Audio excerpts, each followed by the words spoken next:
El domingo pasado empezamos a hablar algo acerca de la tentación y leímos cómo ahí dice la Biblia en Santiago que bienaventurado el varón que soporta la tentación. Entonces estamos viendo no vamos a decir que es un estudio exhaustivo, ¿verdad? Pero algo de la que la Biblia habla acerca de la tentación y los enemigos que hay para nuestra alma, poniéndonos tentaciones, ¿verdad? Y quisiera que en medio de una como enseñanza, digamos así, o ver esos pasajes, no perdamos de vista que el mensaje no es solo una enseñanza como quien enseña una materia, ¿verdad? De que 2 más 2 son 5, ¿no?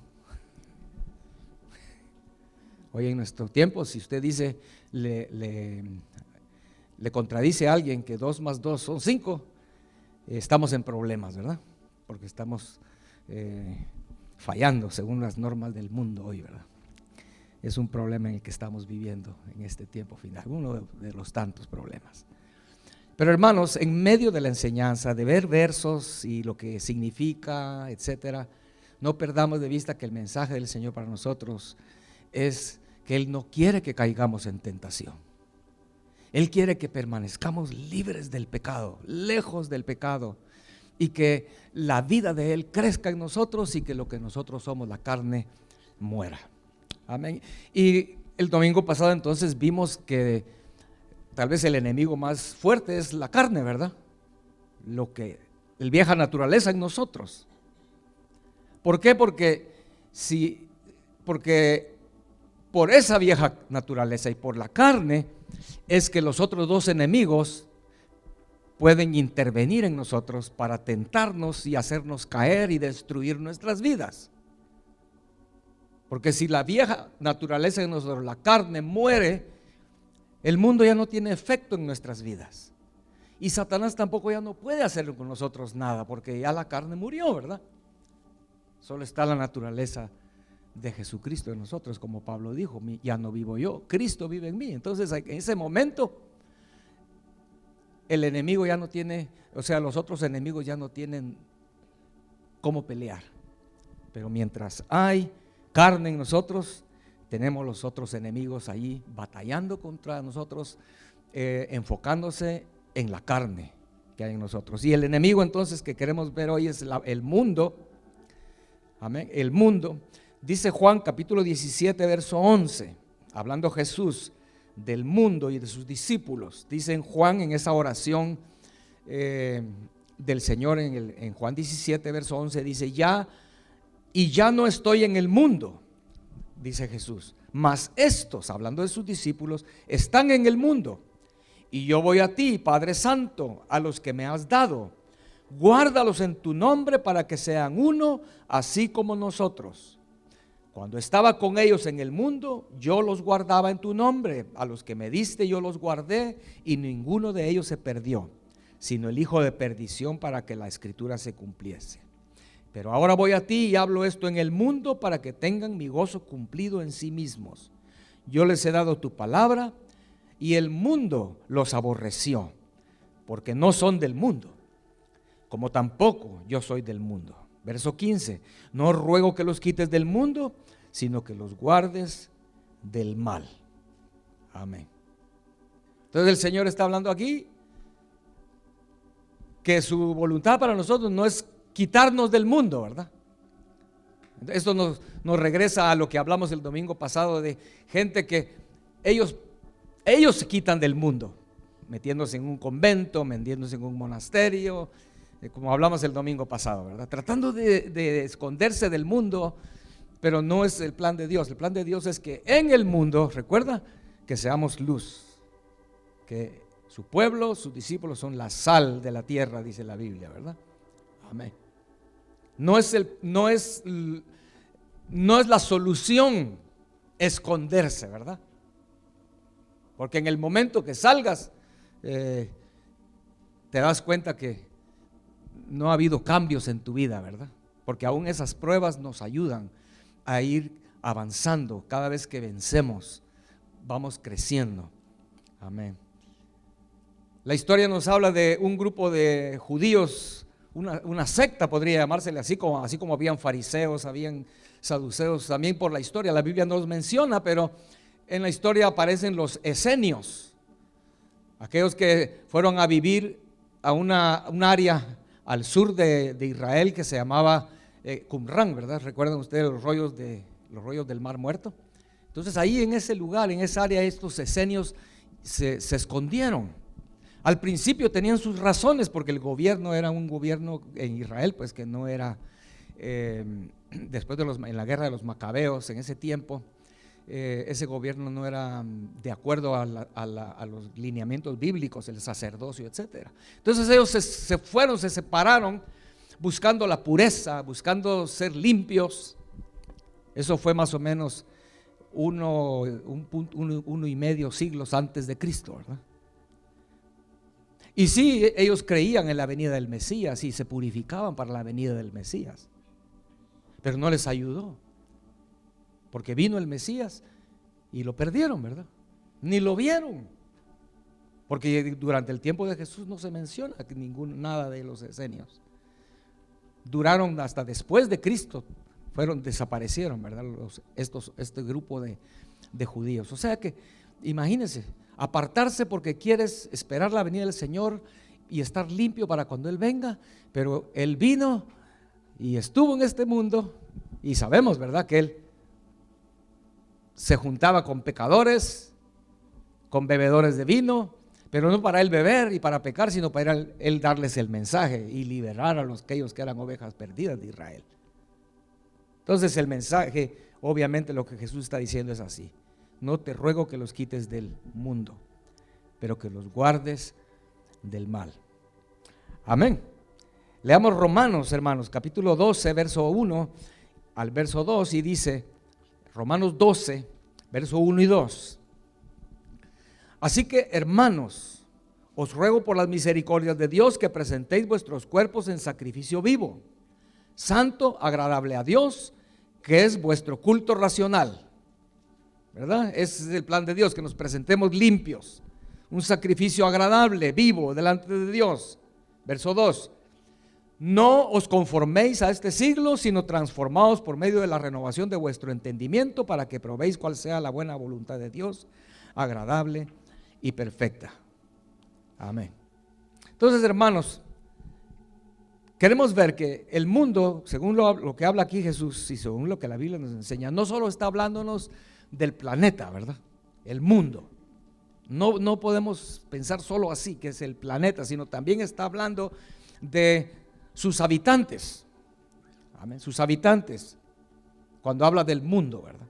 Por eso dice en el pasaje que leímos al principio, el mundo los aborreció. O sea, el planeta no puede aborrecer ni amar, ¿verdad? Es algo, no tiene personalidad, es una cosa, el mundo.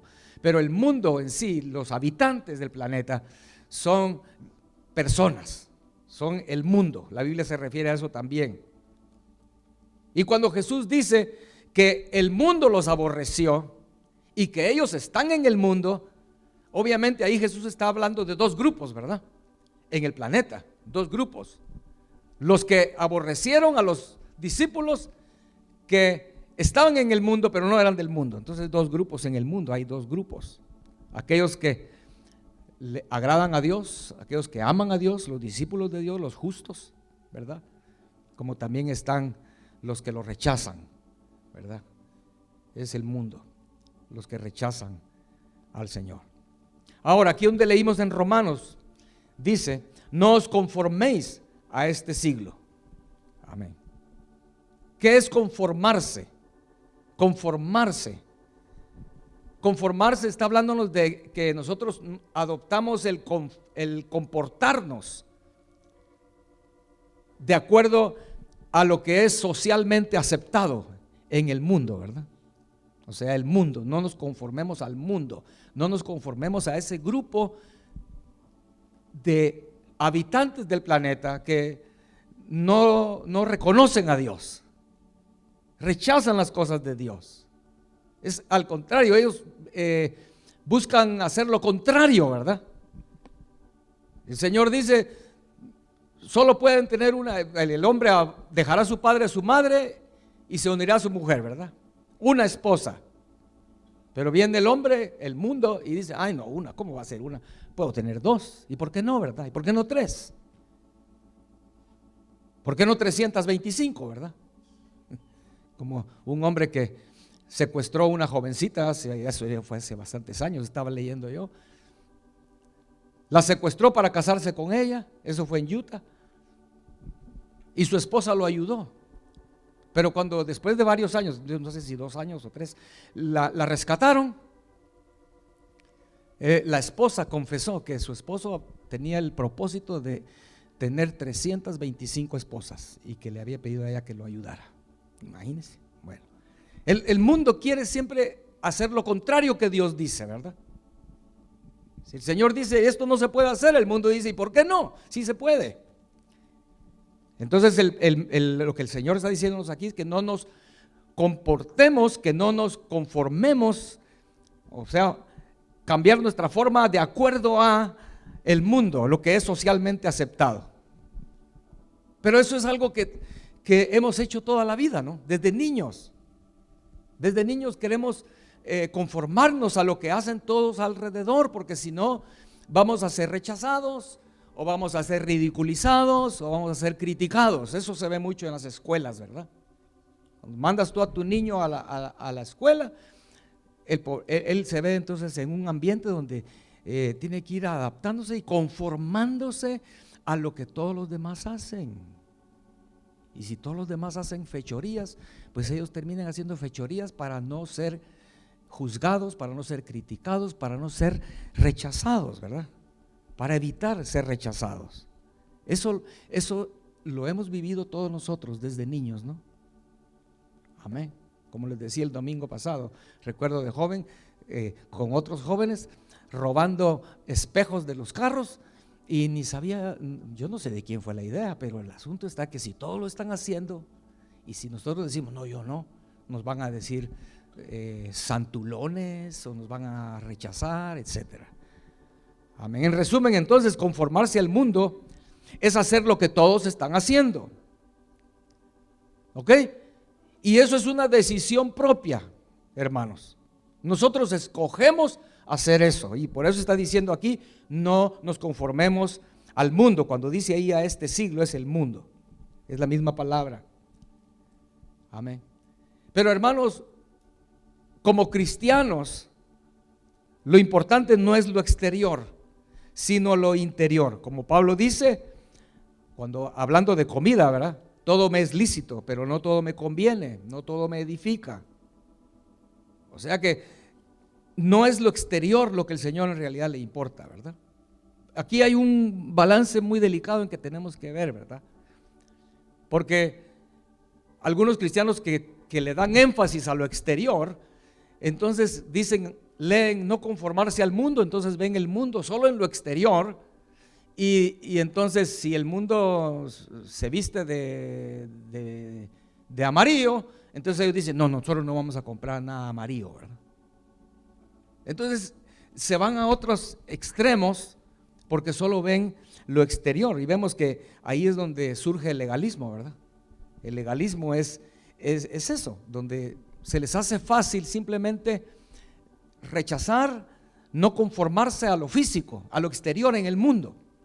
Entonces no en cuanto a vestido, en cuanto a comida, en cuanto a esto, lo otro, pero olvidan lo interior. Ese es el problema del legalismo, ¿verdad? Porque ya cuando tú te ves con el pelo largo, las mujeres sin pintura, unos vestidones bien grandes, unas mangas hasta aquí y todo, ay, qué santa se ve, ¿verdad? Se siente santa y cree que ya con eso la hizo y ya está lista para ir al cielo. Pero el problema del legalismo es ese, ¿verdad? Porque dentro no ha habido cambios. Entonces, principalmente cuando dice que no nos conformemos al mundo, está hablando de no conformarnos a sus ideales, su manera de pensar, ¿me entienden? No debemos conformarnos a como ellos, a su lógica, a sus pensamientos, a sus costumbres. Amén. Y dice aquí entonces que lo que tenemos que hacer es transformarnos por medio de la renovación del entendimiento. ¿Okay? O sea que no conformarnos al mundo, pero tiene que haber una transformación. No es solo un cambio físico, sino la palabra transformación es algo interno. Amén. Entonces eso es el mundo, y el mundo, hermanos, se aprovecha, bueno, digámoslo así, aunque se aprovecha o sea, se vuelve un enemigo nuestro, digámoslo de esa manera, mientras la carne está en nosotros viva, mientras hay carne en nosotros. Entonces el mundo representa una tentación a la carne. Entonces, ¿qué es lo que le está diciéndonos aquí? No nos conformemos a él. Tenemos que buscar ser transformados en nuestro entendimiento, ¿verdad? Vestidos de Jesucristo. Amén. Bueno, eso es respecto al mundo. Ahora el otro enemigo es Satanás. Satanás es el otro enemigo que también se aprovecha de que nuestra carne es débil, como la Biblia lo dice. Nuestra carne se inclina al pecado. Nuestra carne no puede agradar a Dios, nunca puede ni quiere. Entonces Satanás se aprovecha de eso y utiliza el mundo como herramienta para tentarnos a nosotros, ¿verdad? Amén. Ahora, tenemos que entender esto. No sé si aquí hay alguien que no lo cree, pero ¿es Satanás un ser real o no? A ver, ¿qué dicen ustedes? ¿Es real o no? La verdad es que Satanás es real, pero a muchos ha engañado, metiéndoles la idea de que no, eso solo es una figura en la Biblia, ¿verdad? Pero no existe Satanás, ¿verdad? No existe. La verdad es que hoy en día mucha gente no cree que Satanás existe, ¿verdad? Es tremendo, hermano, aún entre cristianos. Aún entre personas que dicen que Dios sí existe, aunque no sean cristianos, ¿verdad? Pero personas que dicen, sí, Dios es real, ¿verdad? Hay un Dios. Les preguntas, pero ¿hay un Satanás? ¿Hay un diablo? ¿Existe el diablo? No creo que exista, ¿verdad? Y cuando ustedes piensan en el diablo, ¿qué piensan? A ver, ¿qué les viene a la mente cuando piensan en Satanás y el diablo? Seguramente muchos piensan en aquella figura vestida de rojo, ¿verdad? Con cachos y con una cola picuda y con un tridente, ¿verdad? ¿Han visto ustedes figuras de eso? Es el diablo, nos dibuja el diablo y dibujamos eso.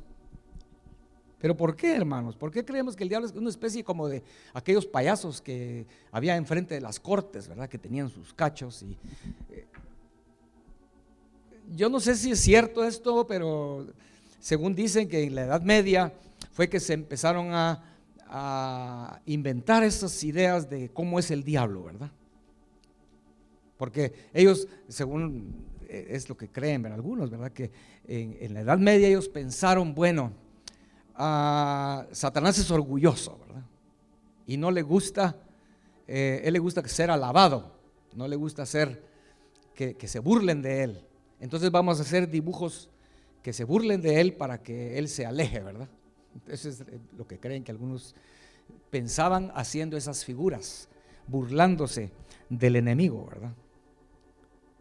Pero el problema fue que después, al pasar las generaciones posteriores, los hijos de ellos, ¿verdad? Empezaron a decir, pero qué ignorantes eran nuestros padres, ¿verdad? Que creían que esto existe. ¿Entienden? O sea, un niño crece, después llega adulto y empieza a usar su cabeza ya en la edad moderna y dice, pero qué ridículo que nuestros padres creían que este individuo existe, que es Satanás, ¿verdad? Un dibujo que alguien se inventó. Amén. Y por eso es que hay muchos ahora que no creen que Él exista, ¿verdad? Amén. ¿Sí entendemos eso, hermanos? Es un engaño de veras. Satanás se ha aprovechado de eso. Amén. Amén. Muchos dicen, hermanos, que hablar del mal, no sé si también esa es otra idea que, es otra idea que hay, pero no sé si ustedes han oído esto, ¿verdad? Dicen, no, Satanás no existe, lo que existe es que es una fuerza maligna, ¿verdad? Es una fuerza maligna. ¿Cuántos han oído eso? Que no es que exista el diablo en sí como una persona, sino es una fuerza maligna, ¿verdad? Amén. Pero hermanos, esa fuerza maligna es tremendo, porque es como, a mí me recuerda eso al oír eso, cuando leí eso y dije, de veras pensando en eso, qué tremendo, que me vino a la mente lo de la guerra de las galaxias, ¿verdad? Amén. Yo recuerdo haber visto tal vez la primera película, había hace muchos años, ya no sé de más de eso, pero sí recuerdo, y se ha hecho muy famoso, ¿verdad? Que ellos hablaban en esa serie hablan de la fuerza, ¿verdad? La fuerza, que la fuerza te acompañe, ¿verdad? Es lo que recuerdo, la frase. Y el otro lado era the dark side, ¿verdad? El lado oscuro. Otra fuerza, pero oscura, ¿verdad? Pero no una persona, ¿verdad? Hermanos, ¿será que una persona, una fuerza, tú la puedes acusar de ser inmoral? Supongamos que hay un terremoto y se cae la casa sobre tu familia. Tú puedes acusar al terremoto, a esa fuerza de la naturaleza, de ser inmoral, de ser mala. ¿Por qué hiciste eso? ¿Se puede? No se puede, es una fuerza, no tiene personalidad, ¿verdad? Entonces, ¿cómo es que la gente moderna ha dejado de creer algo que hace sentido, y supuestamente hoy que ellos son más sabios, mucha sabiduría y tecnología, ahora creen una tontería, creer que la fuerza tiene personalidad, ¿verdad? Pero hermanos, el maligno, tiene que haber alguien detrás, ¿no? De esa fuerza maligna. Si ellos dicen, no, es que es una fuerza maligna, tiene que haber alguien detrás. ¿Lo entendemos o no? No es que solo hay una fuerza y sin alguien detrás. Entonces el diablo es algo real. Solo leo rápido pasajes que nos hablan en la Biblia de que sí es real. Satanás, en primer lugar, dice la Biblia que Dios lo creó como un querubín, un ángel de luz, lo hizo perfecto. Dice la Biblia, era perfecto hasta que se halló mal en él, y luego fue echado fuera y perdió su belleza, y al final él va a dejar de existir. Es en un resumen lo que es Satanás, ¿verdad? Entonces, en Ezequiel 28, verso 12, voy a leer rápido por el tiempo, hermanos, pero ahí nos cuenta la Biblia hablando de esta creación de Satanás. Cuando cuando Dios lo creó no era Satanás, ¿verdad? Y dice, comenzando en el verso 28, capítulo 28, verso 12, dice: hijo de hombre, levanta endecha sobre el rey de Tiro y dile, así ha dicho Jehová el Señor, tú eras el sello de la perfección, ¿verdad? Aquí ya estamos entendiendo que no está hablando en realidad del rey de Tiro físico, porque dice, eras el sello de la perfección, lleno de sabiduría y acabado de hermosura. Imagínense, ese era Lucero, ¿verdad? Lleno de sabiduría y acabado de hermosura. En Edén, en el huerto de Dios estuviste, de toda piedra preciosa era. Notemos que está hablando esto en pasado. Era, dice, tu vestidura, de cornerina, topacio, jaspe, crisólito, berilo y ónice, de zafiro y de carbunclo, esmeralda y oro. Los primores de tus tamboriles y flautas estuvieron preparados para ti en el día de tu creación. Cuando fue creado Lucero, hubo música, ¿verdad?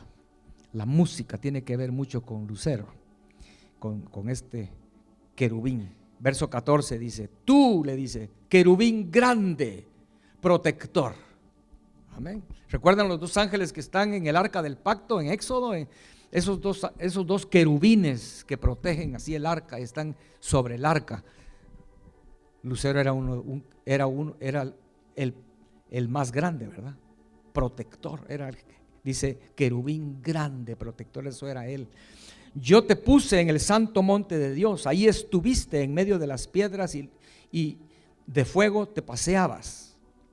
Perfecto eras en todos tus caminos desde el día que fuiste creado, hasta que se halló en ti maldad. Vemos, fue creado y luego dice hasta que se halló, fue perfecto hasta que se halló en él maldad. Verso 16, a causa de la multitud de tus contrataciones fuiste lleno de iniquidad y pecaste, por lo que yo te eché del monte de Dios y te arrojé de entre las piedras del fuego, oh querubín protector. Se enalteció tu corazón a causa de tu hermosura, corrompiste tu sabiduría a causa de tu esplendor. Yo te arrojaré por tierra delante de los reyes, te pondré para que miren en ti. Con la multitud de tus maldades y con la iniquidad de tus contrataciones, profanaste tu santuario.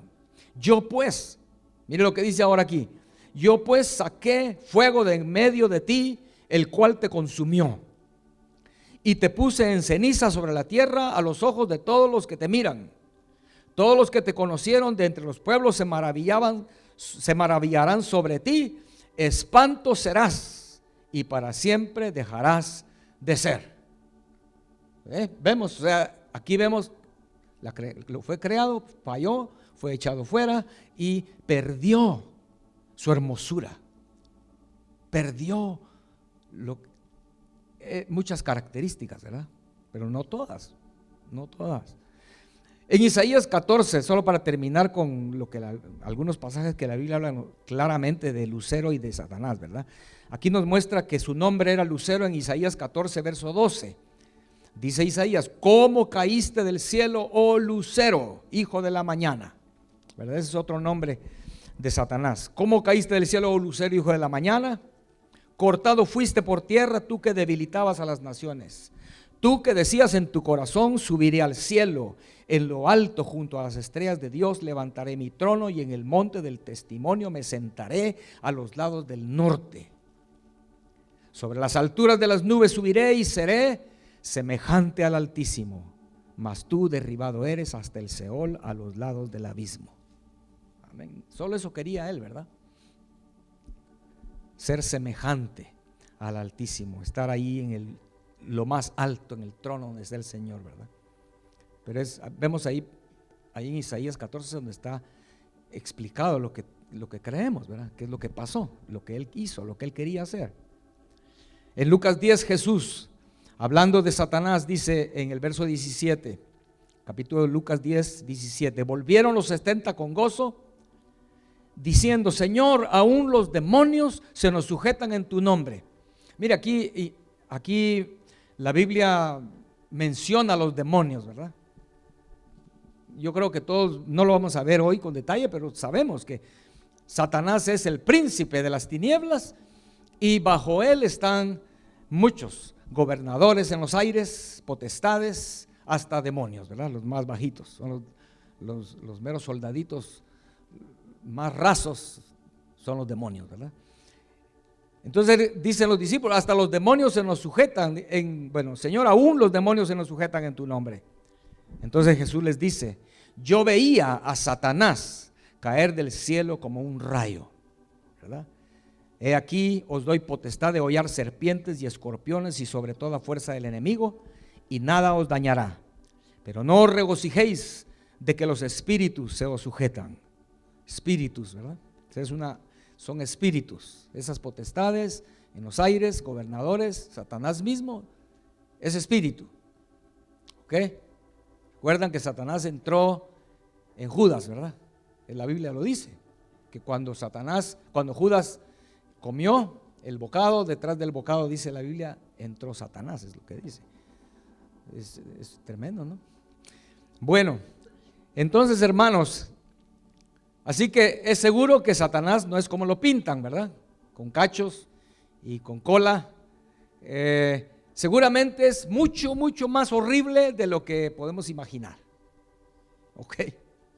Esas figuras que ponen, no se acercan, ¿verdad?, a lo que en realidad les dice. Leímos ahí que el Señor dijo: tú espanto serás, y se van a maravillar solo de verte, porque después de que lo que menciona ahí en Ezequiel, ¿verdad?, perfecto, hermoso, etcétera, el Señor quitó todo eso y seguramente es espantoso, ¿verdad?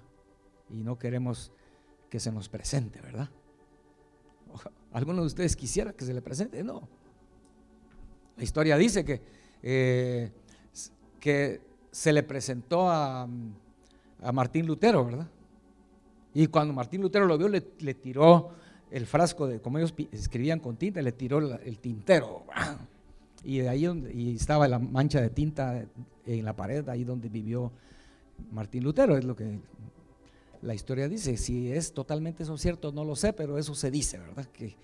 Que él lo vio a Satanás ahí y le tiró el tintero y se quedó la mancha de tinta en la pared, ¿verdad? Pero no queremos que se nos acerque, hermanos. Amén. Pero él obviamente no se nos va a presentar como es, así horrible, ¿verdad? Porque entonces, ¿cómo se va a hacer? Todos saldríamos huyendo, ¿no? Cada vez que lo veo, ay, no. No, la Biblia dice, hermanos, que él se disfraza. Eso es segunda de Corintios 11:14. Segunda de Corintios 11:14 dice: y no os maravilla, porque el mismo Satanás, y no es maravilla, está diciendo, porque está hablando de que algunos profetas se disfrazan, ¿verdad? Falsos profetas, falsos maestros, está hablando ahí. Entonces dice, eso no es maravilla, dice, de que hombres se disfracen de profetas y de maestros. Eso no debe maravillarnos, porque el mismo Satanás se disfraza como ángel de luz, dice. Ese es el problema, ¿verdad? Es un ser real que existe y se nos presenta como ángel de luz. Hermanos, eso es serio, ¿no? Porque es un enemigo difícil de reconocer, ¿verdad? Difícil de reconocer. Y muchos han caído en sus trampas. ¿Y cuál diríamos nosotros que es la solución, verdad? Para no ser engañados por el ángel de luz, hermano. Un ángel de luz, y es Satanás disfrazado. ¿Qué nos puede garantizar que no vamos a ser engañados? ¿Quién tiene la habilidad para reconocerlo?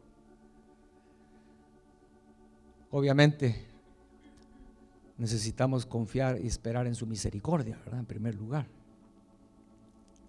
Pero en segundo lugar, creo que necesitamos conocer al Señor, ¿verdad? Conocer su presencia. Pero más que todo, su misericordia, hermanos. Amén. Ahora, sabemos que Satanás no trabaja solo, ¿verdad? Y aunque él no es omnipresente, no está en todo lugar al mismo tiempo como Dios, pero es poderoso, es sabio. Ahí en Ezequiel, donde leímos en el 28, en el verso 3 dice esto: mire, no menospreciemos, subestimemos a Satanás, ¿verdad? La Biblia habla que hay algunos que blasfeman, hablan con insultos a Satanás. No lo hagamos, es lo que la Biblia dice. Dice ahí en Ezequiel 28:3: he aquí que tú eres más sabio que Daniel, y no hay secreto que te sea oculto, ¿verdad? Tremendo, ¿no? O sea, es un enemigo muy poderoso, hermanos.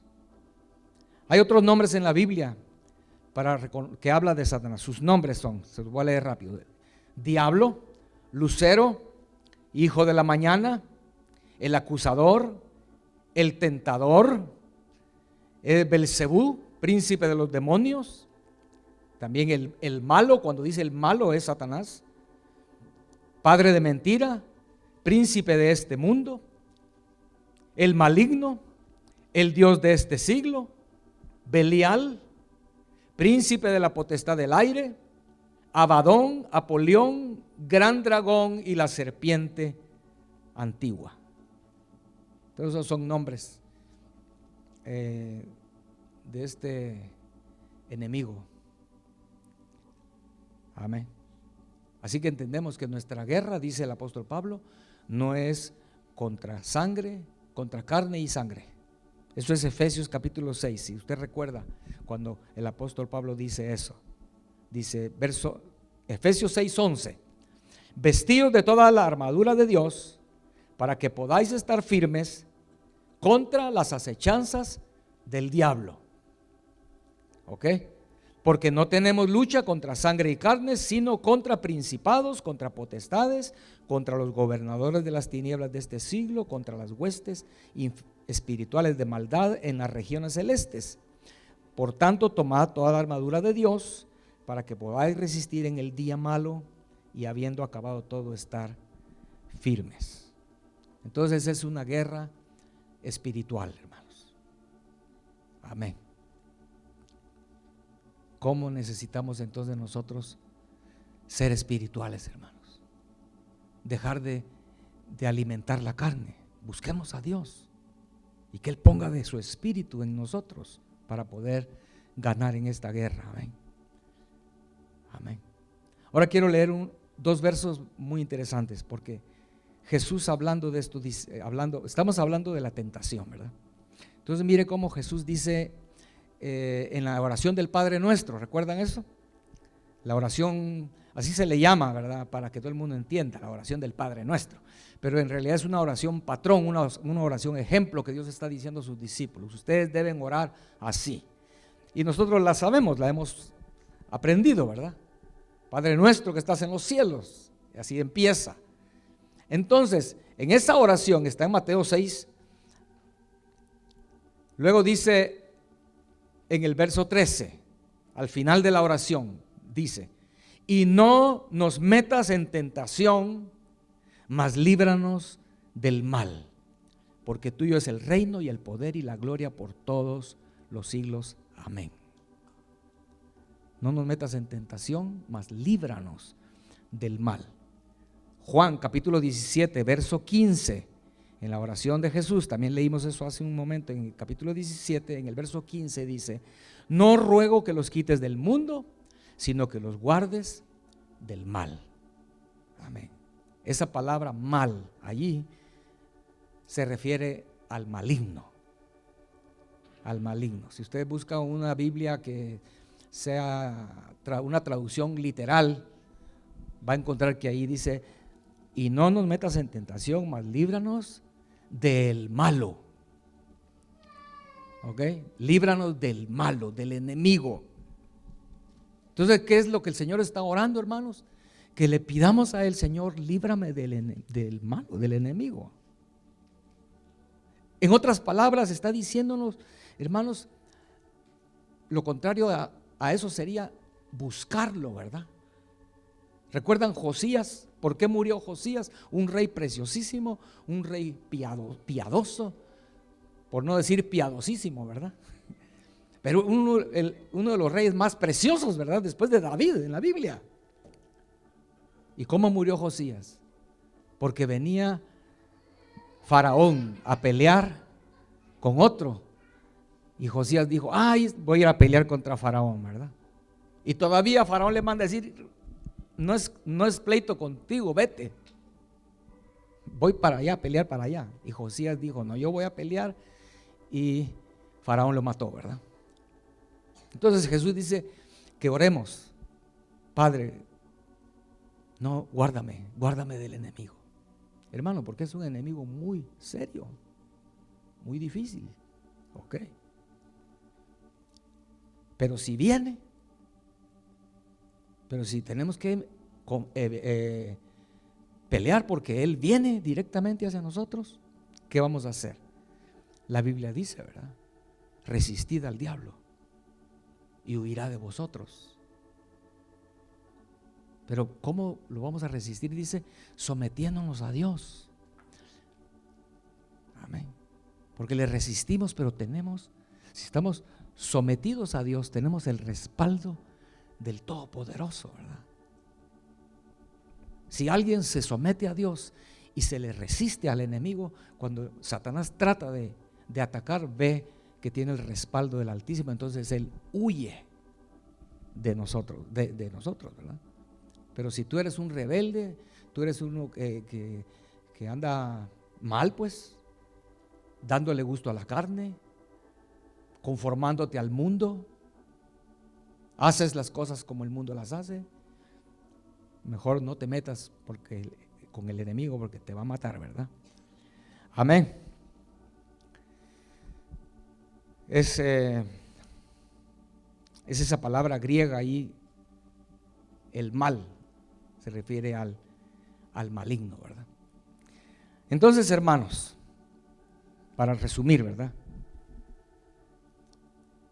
Tenemos 3 enemigos y lo vimos, ¿verdad? La carne. La Biblia dice, no proveamos a los deseos de la carne. El mundo, que no nos conformemos al mundo, sino que seamos transformados, vestidos de Cristo. Y el maligno, al cual no lo busquemos. Pidamos al Señor que nos guarde del maligno, de sus trampas. Pero si viene, así como llegó con Jesús en el desierto, ¿verdad? Llegó, pero el Señor lo resistió. ¿Y cómo lo venció? Con la palabra. Es como entendemos que así fue, ¿no? Amén. Ahora entonces, hermanos, pongámonos de pie, porque lo que estamos hablando es de soportar la tentación. Bienaventurado el que soporta la tentación, venga por Satanás, venga por el mundo, porque somos débiles. Quiero leer 2 pasajes para verlo y terminar allí. Jesús nos da una clave muy importante. Ya sabiendo cuáles son los enemigos, la tentación puede estar a la vuelta de la esquina. Pero Jesús dice en Mateo 26:41, le dijo a sus discípulos: velad y orad para que no entréis en tentación. Es Mateo 26, verso 41. El espíritu a la verdad está dispuesto, pero la carne es débil. Amén. Entonces, ¿cuál es el consejo del Señor Jesús? Es velar y orar. Pidamos al Señor entonces, hermanos. Yo no sé si a ti te preocupa, pero mi oración ha sido del domingo pasado y este domingo, que el Señor nos dé la gracia de pedirle: Señor, dame la gracia para no caer en tentación. Amén. Yo sé que el domingo pasado muchos pasaron pidiendo al Señor ser librados. Tal vez ya habías caído en tentación, o como dicen en Santiago que leímos, tal vez ya está concebido, todavía no has pecado, pero ya está ahí dentro, está dando vueltas y no te deja descansar, ¿verdad? Como aquel que quiere robar algo, ¿verdad? Pasa viendo por la vitrina y al día siguiente chequeando a qué horas es que el empleado se va al baño. Ya está concebido el pecado de él, ya solo está maquinándolo y creciendo. Señor, guárdanos. Yo no quiero caer en tentación, usted tampoco, ¿verdad, hermano? Entonces oremos, velemos, busquemos al Señor en oración, hermanos. Solo quiero terminar para que ustedes vean el resumen de todo esto que hablamos hoy. Aquí en esto que vamos a leer en Santiago capítulo 4, para terminar, aparecen las 3 cosas, ¿verdad? Aparece la carne, el mundo y Satanás. Es en el mismo pasaje donde encontramos el primer párrafo que leímos el domingo pasado en el capítulo 3, ¿verdad? Bienaventurado el varón que resiste la tentación. Ahora, en el capítulo 4 de Santiago, verso 1 al 10 voy a leer. Si usted lo tiene ahí, para que pueda darse cuenta que todo lo que hablamos tal vez está resumido aquí en estos versos, ¿verdad? Del 1 al 10 del capítulo 4. Comienza el verso 1. ¿De dónde vienen las guerras y los pleitos entre vosotros? ¿No es de vuestras pasiones, las cuales combaten en vuestros miembros? Codiciáis y no tenéis, matáis y ardéis de envidia y no podéis alcanzar. Combatís y lucháis, pero no tenéis lo que deseáis porque no pedís. Pedís y no recibís porque pedís mal para gastar en vuestros deleites. Vemos, eso está hablando de la carne, ¿verdad? ¿Sí o no? Las pasiones que hay combatiendo en nosotros es la carne, el viejo hombre. Luego dice, verso 4, oh almas adúlteras, ¿no sabéis que la amistad del mundo es enemistad contra Dios? Cualquiera pues que quiera ser amigo del mundo se constituye enemigo de Dios. ¿O pensáis que la Escritura dice en vano, el Espíritu que Él ha hecho morar en nosotros nos anhela celosamente? Pero Él da mayor gracia, por esto dice, Dios resiste a los soberbios y da gracia a los humildes. Amén. Entonces aquí vemos primero la carne, verso 1 al 3, verso 4 al 6, está hablando entonces del mundo. Del mundo. Si nos constituimos amigos del mundo, si nos conformamos a su manera de vivir, sus creencias, vamos a ser enemigos de Dios. Y por último, verso 7, someteos pues a Dios, resistid al diablo y huirá de vosotros. Acercaos a Dios y Él se acercará a vosotros. Pecadores, limpiad las manos, y vosotros los de doble ánimo, purificad vuestros corazones. Afligíos y lamentad y llorad, vuestra risa se convierte en lloro y vuestro gozo en tristeza. Amén. Que eso es lo que anhelamos, ¿no? Al hablar de lo que hablamos el domingo pasado y este domingo, si tú has caído en tentación y estás ahí en ese hoyo profundo, como mencioné al principio, como en una trampa, encadenado con cadenas que no tienes las fuerzas de reventar y de romper, dice aquí esto: pecadores, limpiad las manos, vosotros los de doble ánimo, purificad vuestros corazones, afligíos, lamentad, llorad, vuestra risa se convierte en lloro y vuestro lloro en tristeza. Humillaos delante del Señor y Él os exaltará.